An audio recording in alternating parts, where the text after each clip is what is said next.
privilegio estar aquí en este lugar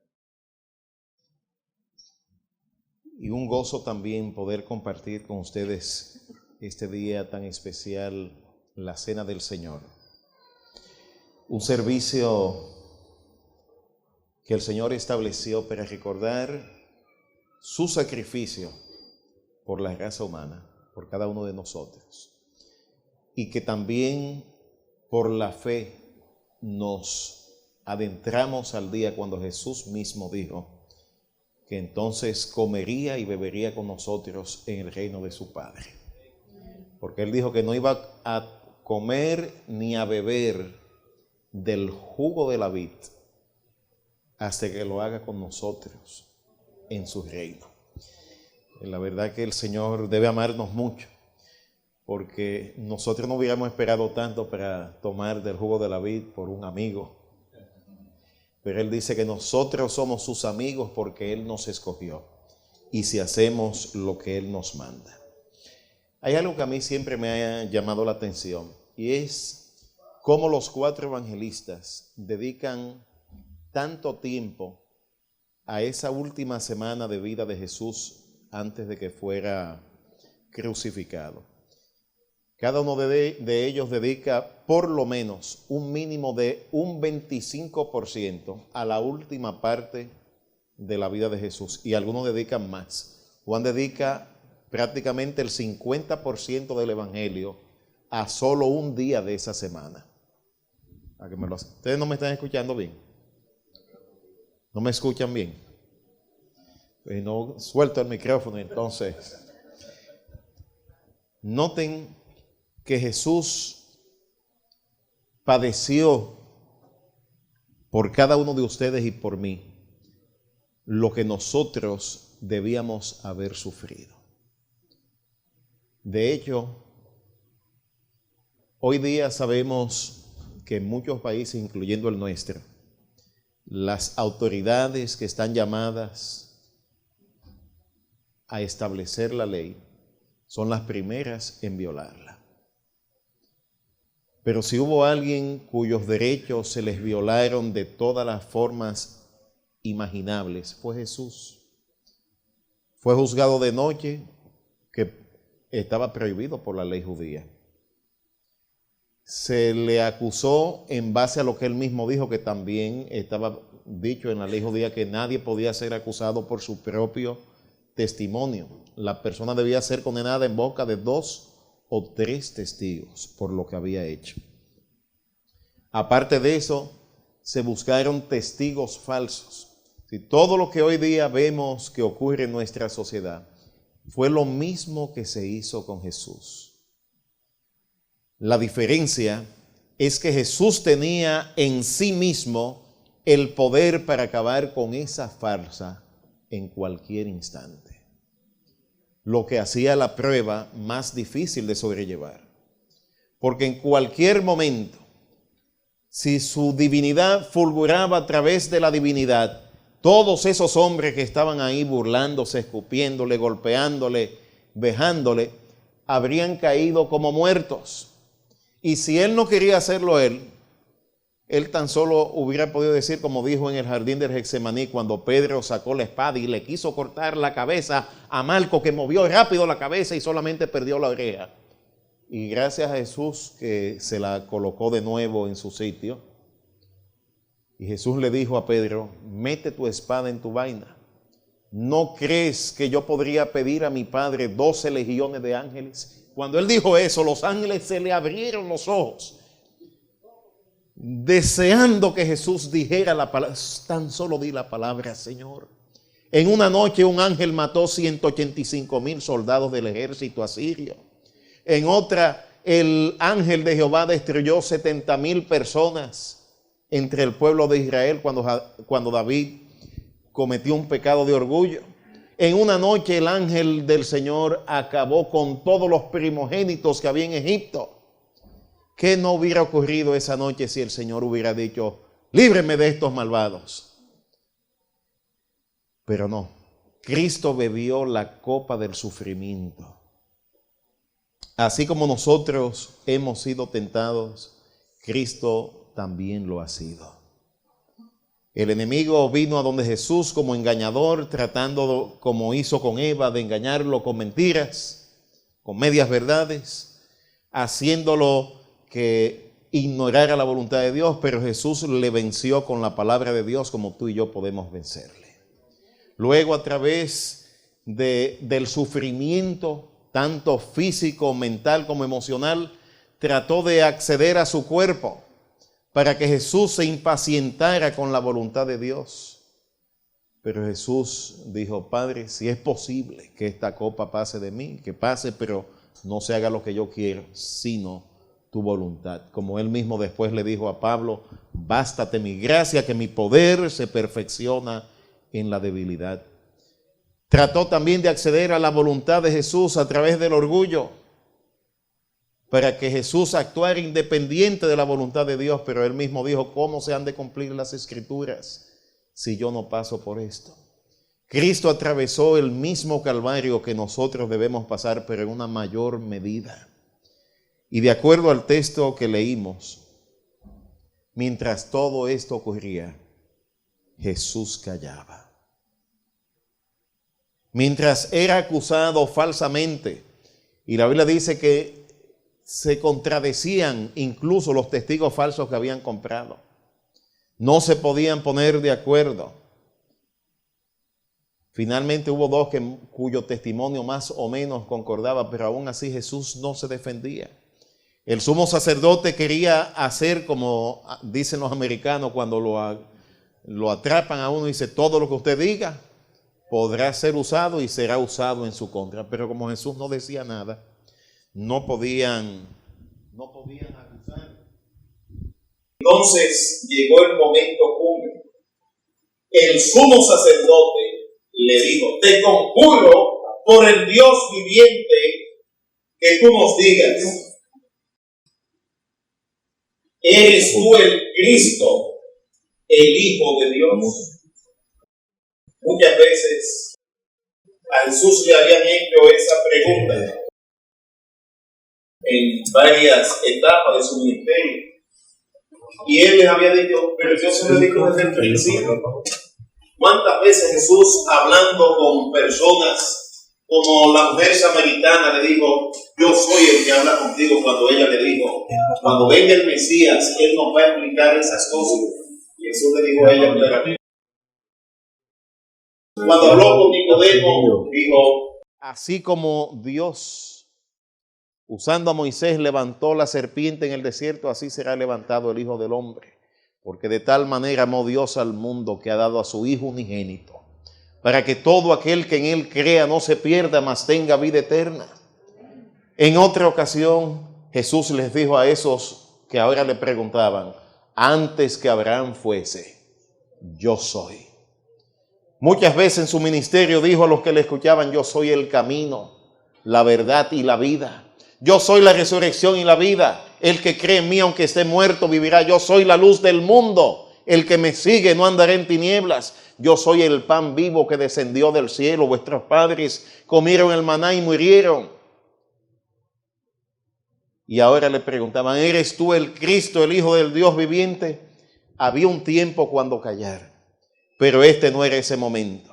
Cuando Jesús fue interpelado acerca de su relación, de su filiación divina con Dios, tal como Pablo después dijera años después, testificó delante de Poncio Pilato y de todos los demás. Y él dijo, de acuerdo a Marcos le dijo: sí, yo lo soy. De acuerdo a Mateo dijo: tú lo has dicho, que es lo mismo. Además os digo que desde ahora veréis al Hijo del Hombre sentado a la diestra del poder, viniendo en las nubes de los cielos. Haciendo una referencia directa a lo que a través del profeta Daniel el Señor había dicho en el capítulo 7, verso 13. Miraba yo en la visión de la noche, y he aquí en las nubes del cielo uno como el Hijo del Hombre, que venía y llegó hasta el anciano de días, y le hicieron llegar delante de él. Cristo reconoció que él es Hijo de Dios en un grado absoluto, no en el sentido que ustedes y yo somos hijos de Dios. Cristo no es un ser creado. Él es el creador de todo lo que vemos, como dicen los que han repetido el credo en alguna vez, de todo lo visible y lo invisible. Y está sentado a la diestra del Padre, de donde vendrá a juzgar a vivos y muertos, y su reino no tendrá fin. Gloria a Dios. Mis hermanos, Cristo es todo lo que Él dijo que era. Una semana atrás, posiblemente, el domingo anterior, había resucitado a un muerto de 4 días enterrado. La mayor evidencia de su divinidad que pudo darle, pero tal como en la parábola del rico y Lázaro, que terminó diciéndole que aunque uno se levantara de los muertos no iban a creer. Pues miren qué curioso, alguien que estuvo muerto, que se llamaba Lázaro, y estuvo 4 días enterrado, ya en estado de putrefacción, porque su hermana dijo cuando Jesús pidió que quitaran la piedra: Señor, ya hiede, tiene 4 días enterrado. Pero Jesús quería demostrar que Él tiene el poder, el control sobre la vida y la muerte. Por eso aquellos que hayan fallecido creyendo en el Señor tienen toda la seguridad de que el Señor es capaz de cumplir lo que prometió, de levantarlo de sus tumbas. Tal como dice 1 Tesalonicenses 4, que el mismo Señor, con voz de mando, con voz de arcángel y con trompeta de Dios, descenderá del cielo, y los muertos en Cristo resucitarán primero. Aquel sacerdote, sumo sacerdote, Anás, se quedó pálido porque él era de la secta de los saduceos que negaban la resurrección, los ángeles y la vida futura. Y por un momento vio en ese preso que había sido golpeado y escupido lo que él había dicho que era al Hijo de Dios. Y se asustó porque se vio él juzgado ante el tribunal divino por aquel que ahora ellos falsamente juzgaban en una escena farsa de juicio. Y quedó lívido, pero entonces venció el orgullo y dice que rompió su vestidura y dijo: ha blasfemado, ¿qué más necesidad tenemos de que diga? Ustedes mismos lo han visto que ha blasfemado. Y entonces lo condenaron a ser crucificado. Pero un día Caifás y todos esos sacerdotes que estuvieron en esa escena de juicio, junto con Pilato, los soldados romanos y aquellos hombres y mujeres que más se hayan opuesto al evangelio de Dios en esta tierra, de acuerdo a Apocalipsis 1:7 y a Daniel 12:2, serán resucitados en una resurrección especial para ver venir en gloria y majestad a aquel a quien habían despreciado. Apocalipsis 1:7 dice: aquí vienen las nubes y todo ojo le verá, aún los que le traspasaron, para decir: bendito el que viene en el nombre del Señor. Pero luego dirán a las montañas que les caigan encima y escondan el rostro de aquel que está sentado a la diestra de Dios. Porque no lo ven como un amigo, no lo ven como un salvador, lo ven como aquel a quien ellos se estuvieron oponiendo toda su vida y despreciando la oportunidad. Hoy nosotros estamos, por la gracia de Dios, celebrando ese sacrificio divino de Jesús por la raza humana. Y cuando digo por la raza humana, lo digo que fue por ti y fue por mí, porque tan solo por ti y por mí Cristo hubiera venido. Por eso es que el Señor exige de nosotros todo, porque Él lo dio todo. Sufrió la humillación intensa para darnos la oportunidad de la vida eterna. Y Él dice: aquel que ama padre, madre, esposo, esposa, hijo, hija, o aún su propia vida más que a mí, no es digno de ser mi discípulo. Aquellos que quieran ser discípulos del Señor deben estar dispuestos a renunciar aún a lo más preciado, a la vida misma de uno, con tal de ser hallados en el Cordero con la justicia de Jesús. Jesús afirmó que Él volvería en las nubes de los cielos. No ya como un Salvador que viene a morir por los pecados, sino que viene a buscar a aquellos que le han esperado sin relación con el pecado y a juzgar a vivos y muertos.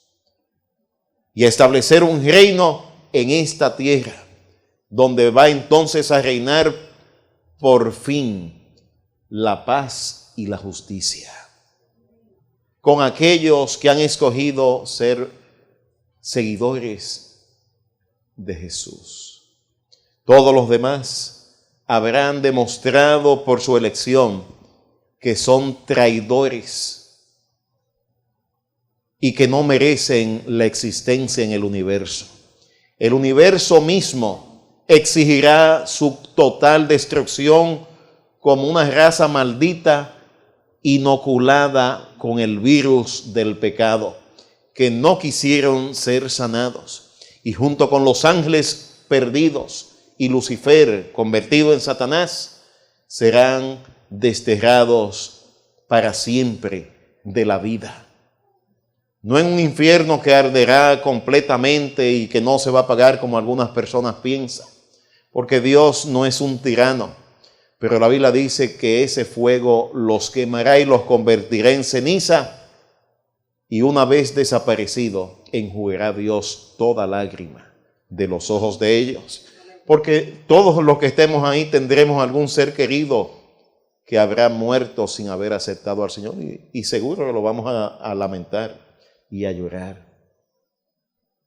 Dios mismo será el que más llorará, porque Él entregó todo lo que tenía para que eso no fuera así.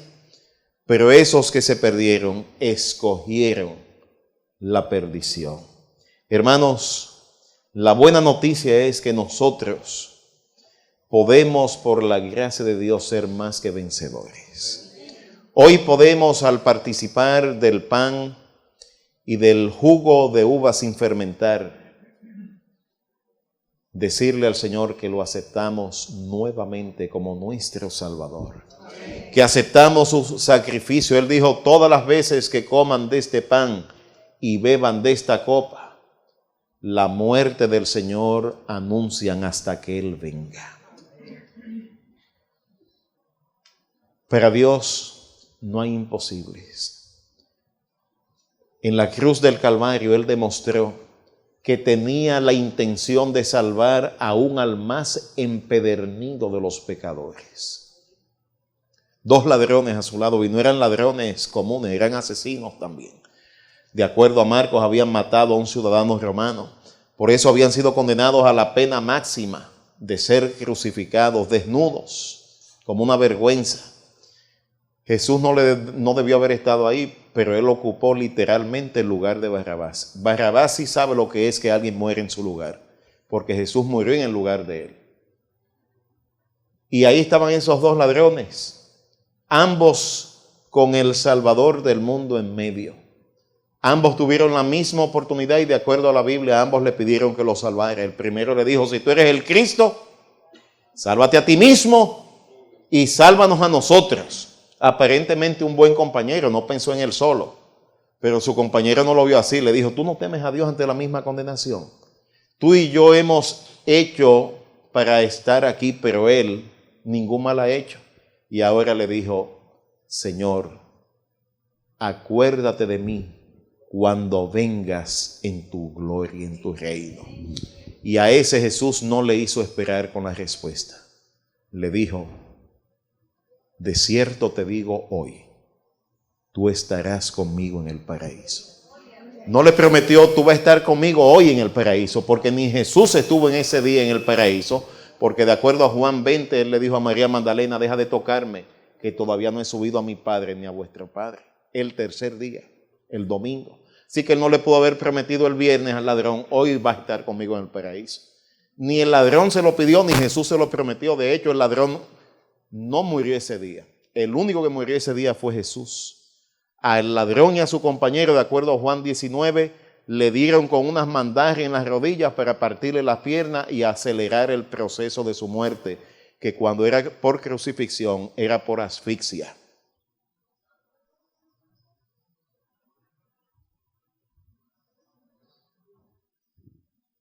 Pero ese ladrón, me imagino, que en medio de su dolor estaba contento de que se iba con una promesa segura, de que iba a estar con Jesús cuando Jesús volviera en el paraíso. Esa misma promesa es para nosotros. Y yo quiero decirles, para Dios no hay nada imposible, que todo no está perdido.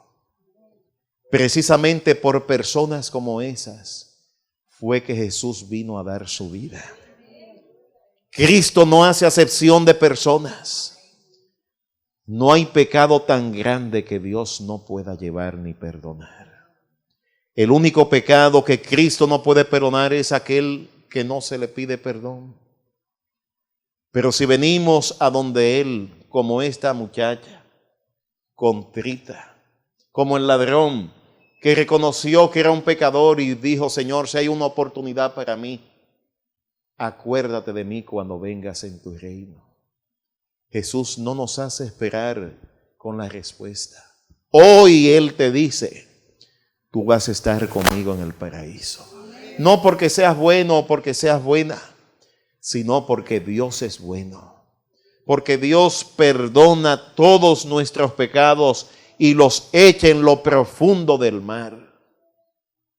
Y hoy, al participar ahora de este servicio, hermanos, nunca olvidemos que todo es posible gracias al sacrificio inefable de nuestro amante Salvador Jesús. Quiera Dios bendecirnos. Y ahora, mientras nos lavamos las manos los ancianos que vamos a oficiar, que el Espíritu Santo pueda obrar en nuestras vidas. Y cuando estemos participando de estos dos emblemas, el pan y el jugo de uva sin fermentar, que ese cuerpo magullado de Jesús y su sangre derramada puedan servir para limpiarnos de todo pecado y de toda maldad.